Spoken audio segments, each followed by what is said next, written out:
In the spring of 1945, while the Allied forces were squeezing the remnants of the German army from both sides, an inconspicuous motor convoy was making its way through the mountain passes at night toward the American positions. They drove without headlights, trying not to attract attention. In one of the cars sat a man with a broken arm, who was on his way to the most important deal of his life. On the eve of this escape, he destroyed part of his work archives, but carefully walled up 14 tons of key blueprints in an abandoned mine as the perfect bargaining chip for negotiations with future employers. This fugitive's name was Wernher von Braun, and it was he who, 24 years later, organized the moon landing for the United States. But today, we'll set aside the space triumphs. Our goal is to take a look at the real everyday life of the creators of the first ballistic missiles.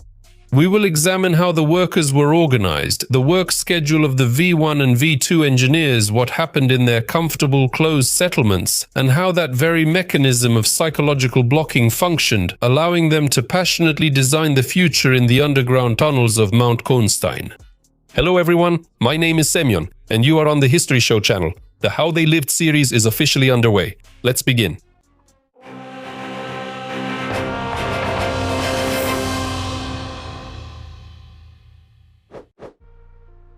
What is a weapon of retaliation?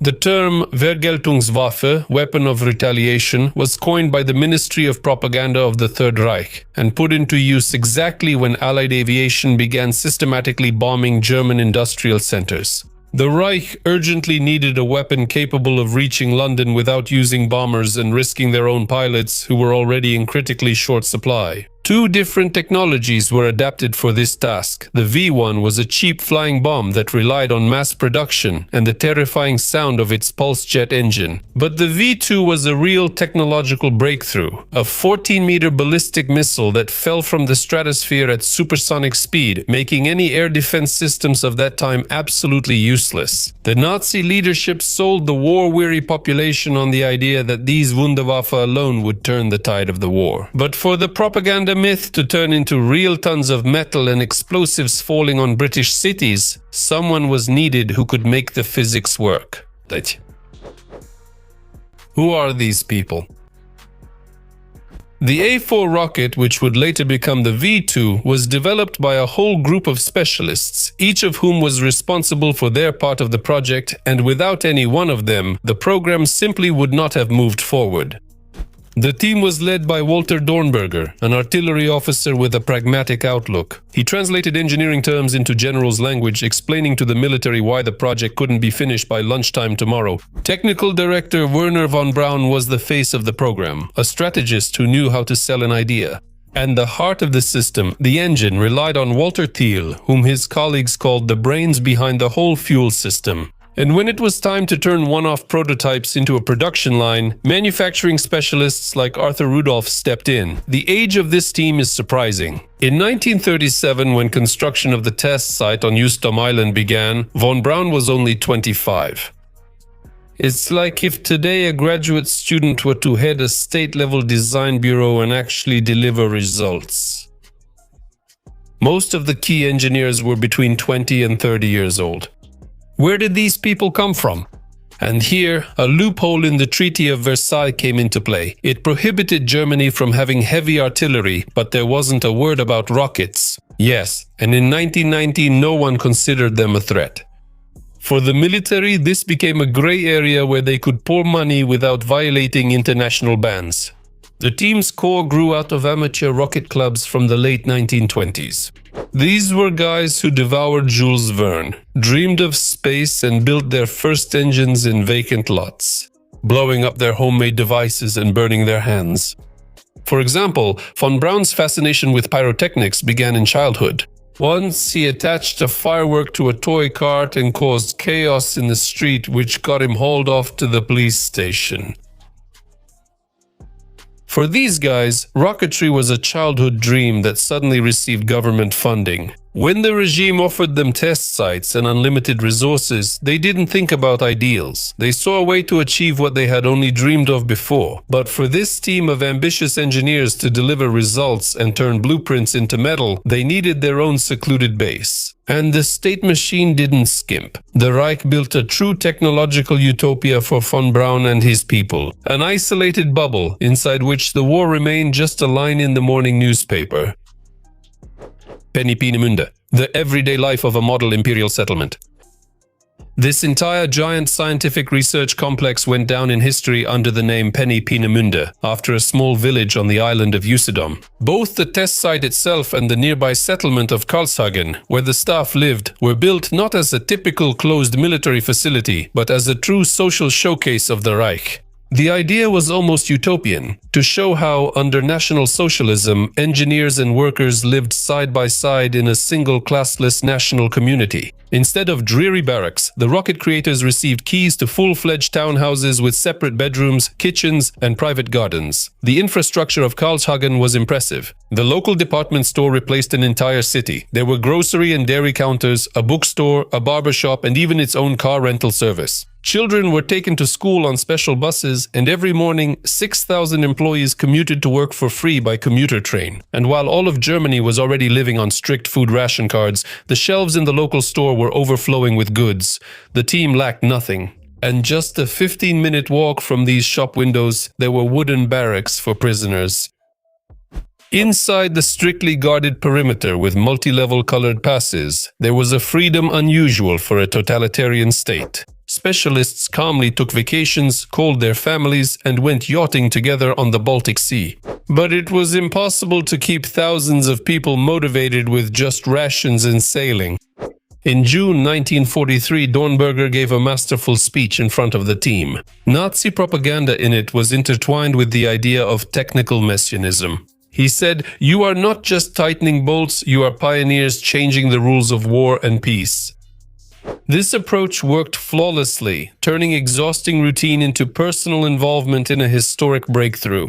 At the same time, the security system strictly divided the project into isolated compartments. A person assembling gyroscopes might go for months without knowing what people in the next building were working on. Some engineers realized the true purpose of their work only at the very end of the war. Work rhythm, tests, failures, and the price of a mistake. The work schedule in Peenemünde was built on sharp contrasts. Months of routine calculations and drawings were suddenly replaced by frantic crunch periods. During the testing period, stand number 7, the main pad at the test range, roared day and night. Each launch burned through colossal sums of money for just a few seconds of telemetry. These scraps of data had to be recorded, deciphered, and immediately put to use for the next launch. After each failed launch, the analysis would begin, often right through the night without any break for sleep. Dornberger remembered von Braun after such accidents, gloomy, depressed, but just 10 minutes later, he would gather the team for an emergency brainstorming session. If the defect was found quickly, they moved on. If not, they assembled a new rocket, hoping that the next disaster would provide more information. Until the end of 1942, explosions at launch were seen as normal costs of the process, trial and error, a method without which new technology cannot be built. But then Hitler makes the V-2 a top national priority. The rules of the game change instantly, and the technical failure was no longer just an unsuccessful experiment. It became a reason for SS intervention and loyalty checks. A telling moment came in 1944. The Gestapo arrested von Braun and 2 other engineers. They were accused of insufficient loyalty to the goals of the Reich and of talking about rockets for space travel. That very youthful dream of the stars that had drawn them into rocketry turned into a criminal case. And Dornberger had to personally go to Hitler to defend his colleagues, but it wasn't possible to come to an agreement with everyone. On the night of August 18, 1943, the British Air Force carried out carpet bombing of Peenemünde. Walter Thiel, the very brain behind the propulsion system, died under the rubble. This loss dealt an irreparable blow to the project. The unique experience of tuning combustion chambers and turbopumps was lost with him, critically slowing down the engine's development. The move underground also showed professional blindness. After the August bombings of 1943, staying on the surface became suicidal. It was decided to move production underground. They chose Mount Consti in Thuringia, where there were already tunnels for gypsum mining before the war. Already in September, production engineers Arthur Rudolph and Albin Savatsky went down there to launch the V-2 assembly line. The German engineers' daily lives in the underground facility were flawlessly organized. Dry-paneled modules, bright electric lighting, isolated sleeping quarters in the tunnels, hot meals in a separate kitchen. Just behind the wall in the next tunnel, Dora concentration camp prisoners were dying. Until January 1944, they spent the nights right in the drafts, on bare cement, with no sewage system or ventilation, breathing in poisons from blasting operations. The death rate in those 6 months set a record for the entire Reich camp system. In December 1943, the facilities were inspected by Armaments Minister Albert Speer. What they saw shocked some members of his entourage so much that some officials had to be given leave to recover their mental health. Well, Speer himself sent an official letter of congratulations to the construction supervisor, SS General Hans Kammler, just a week later. He praised Kammler for the fantastic pace of construction. It's worth adding a detail that rarely appears in popular retellings. Arthur Rudolph recommended using forced laborers from satellite concentration camps as early as April 1943, long before arriving near Konstein. After visiting one of the aircraft factories where this practice was already being used, and in his opinion, it proved to be effective. That is, the decision to use forced labor was not imposed on the engineers from above. Some of them came to this decision on their own as a rational management step. But how could dozens of educated people calmly draw up plans just a few meters away from mass deaths? Researchers call this professional blindness. The technical staff operated within a narrow range of tasks. The next launch, a new unit, a strict deadline. The generals put pressure from above, demanding a plan at any cost. And inside, the team was pumped up by Dornberger's speeches about a great technological breakthrough. In this paradigm, any thoughts about ethics or compassion were seen as something that got in the way of making history. Rudolph's fate is a perfect illustration of this psychological trick. After the war, he repeatedly claimed that he was shocked by the scale of forced labor at the factory. However, he was the one who organized all of it himself, but to accuse him of simple lying would be an oversimplification. It is likely that the human psyche can completely separate one's work role from moral judgment.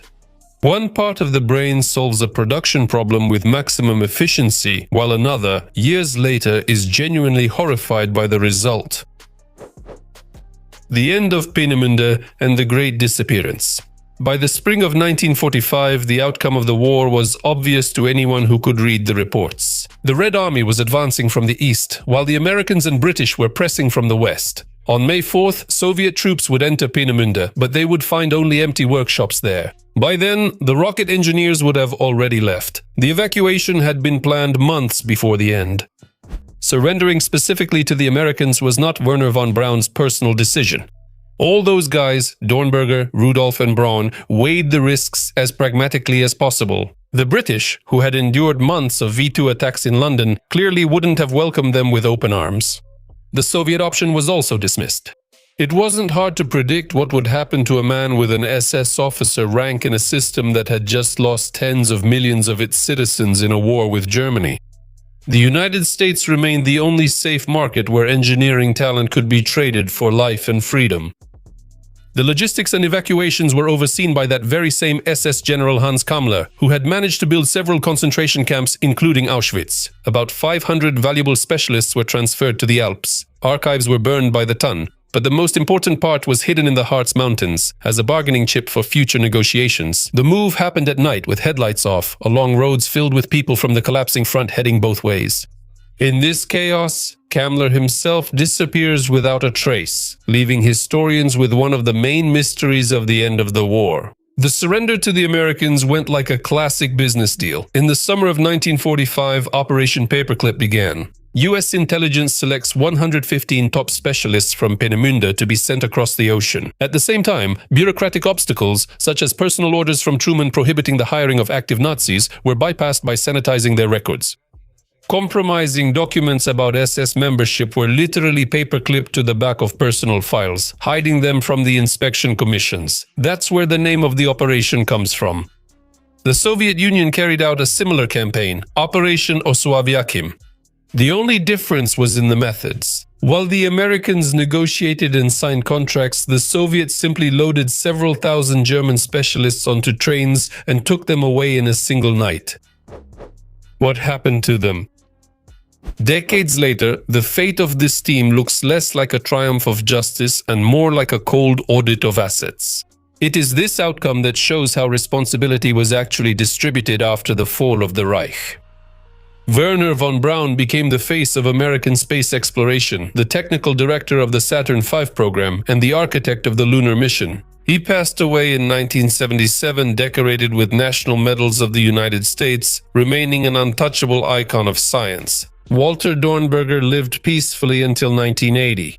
He built his career in the aerospace sector of the United States and West Germany and published memoirs about the V-2 project. He was never convicted anywhere in the world for his wartime past. Arthur Rudolph is the only one among the project's top figures whose past in the underground tunnels of Konstein eventually caught up with him. In 1984, after 40 years of successful work in America, the U.S. Department of Justice finally launched an investigation into slave labor at the underground factory. To avoid humiliating deportation, Rudolph voluntarily surrendered his American passport and left to spend the rest of his life in Germany.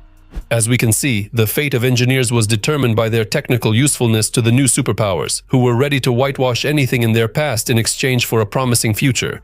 There is no neat moral to this story. It ends with a cold apportioning of offices and positions among people who, decades earlier, calmly drew flight trajectories in underground tunnels, just a few meters away from those whom these same tunnels were methodically grinding up. That's all from me. See you in the next video. Bye, everyone.